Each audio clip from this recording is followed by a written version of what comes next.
l'émission de boomer absolu, le boomer de droite et le boomer de gauche. Je trouve qu'il n'y a absolument rien de plus déprimant à la télé. Donc faire absolument tout l'inverse de ça, je pense.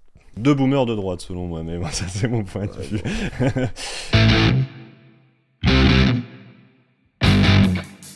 Les amis, comment vous avez ressenti le débat et surtout, quelles différences vous avez potentiellement eues dans ce débat-là ou dans d'autres débats que vous avez, que ce soit dans la vie de tous les jours ou autre? Bon écoute, moi j'ai trouvé ça vraiment très agréable.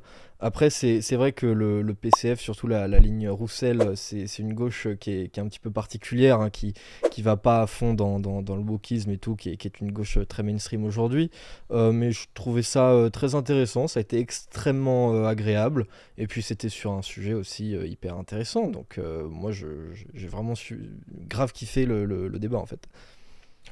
J'ai passé un très bon moment aussi. Un débat qui est, ma foi, très différent de ce qu'on peut vivre en effet sur les autres médias, justement. Ça nous permet de parler de tout, d'un sujet en plus qu'on entend peu parler en réalité dans les médias, qui est juste en filigrane derrière. Et donc c'est pas mal. Voilà. Et vu que je me suis reçu une pique quand même, c'est la nouvelle gauche, c'est la refondation de la gauche, faut dire ça. Quelle est peut-être une personne qui est la personne que vous préférez voir débattre en France?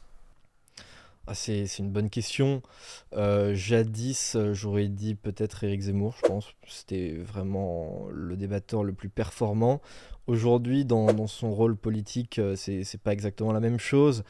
Je pense que le meilleur débatteur aujourd'hui à droite en France, ça doit être Mathieu Bocoté. C'est-à-dire, faites ce que vous avez à faire et chacun son rôle. Donc lui se tenait à l'abri des calculs, des bases œuvres, mais il savait que tout ça avait lieu. Je veux dire, Je pense que c'est vraiment le mec le plus efficace, extrêmement cultivé et extrêmement efficace parce que sa pensée est extrêmement claire, il réfléchit extrêmement vite, il parle très vite et donc c'est comme si à lui tout seul il pouvait incarner deux ou trois personnes face à une quoi. On l'a Donc, reçu et c'est vrai que même son accent canadien est plutôt sexy. Ouais.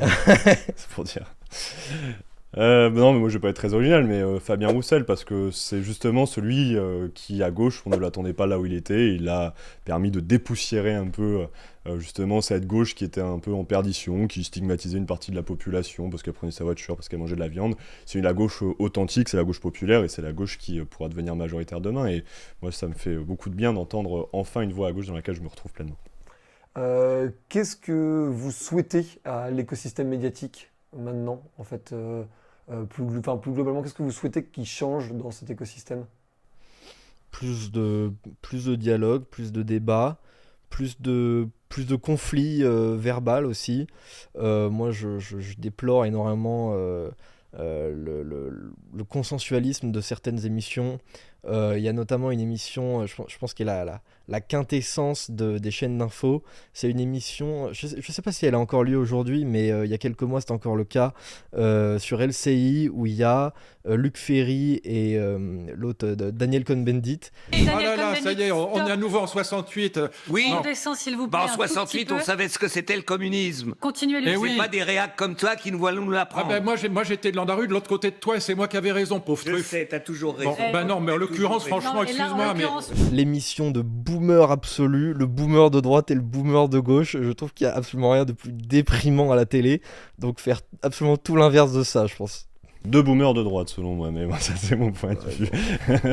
Non, bah, je l'ai dit tout à l'heure, mais c'est la liberté de la presse, que la presse puisse être davantage déliée du monde de la finance et qu'elle puisse être réellement indépendante. Moi, c'est ça que j'attends pour justement qu'on ait un réel débat démocratique pluraliste dans cette démocratie, parce que c'est ça aussi qui permettra, je pense, de recréer, de répondre en partie, en tout cas, à la crise démocratique que nous sommes en train de connaître. Et dernière question, est-ce que vous avez eu une phrase, une citation, une punchline de vous ou de quelqu'un d'autre que vous portez au quotidien comme un bon symbole de votre mentalité?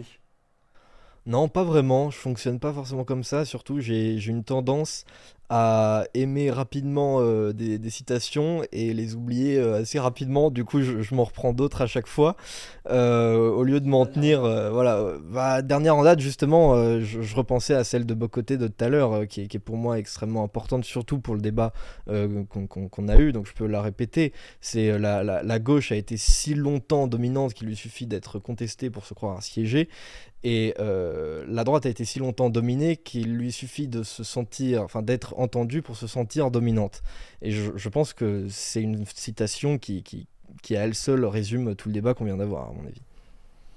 Moi, je réfléchis depuis tout à l'heure. Je n'ai pas forcément j'en ai qu'une qui me vient à la tête, mais c'est une de Fabien Roussel qui a peut-être lancé la campagne de Fabien Roussel, mais c'est le bon vin, le bon fromage.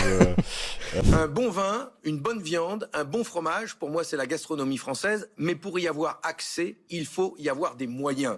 Une bonne viande, c'est la gastronomie, et le meilleur moyen de la défendre, c'est la rendre accessible à l'ensemble des Français. Alors derrière les caricatures qu'il y a pu avoir derrière ces propos, c'est celle justement du retour d'une gauche qui est capable de s'adresser à tout le monde. Et derrière la question, ce qui est posé derrière cette question-là, cet enjeu, cette phrase qui a été prononcée par Fabien Roussel, c'est l'accès au pouvoir d'achat tout simplement pour les Françaises et les Français, et dire que chacun puisse avoir accès au bon, au beau, à l'art culinaire français en l'occurrence.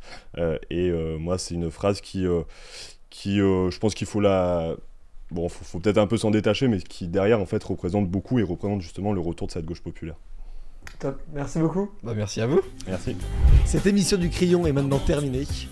Je compte sur vous pour vous abonner, pour liker la vidéo, pour nous donner aussi votre avis en commentaire. C'est très important de savoir ce que vous en pensez. N'hésitez pas à débattre, évidemment dans le respect. On se retrouve très bientôt pour de nouvelles vidéos. C'était Valorant. Ciao.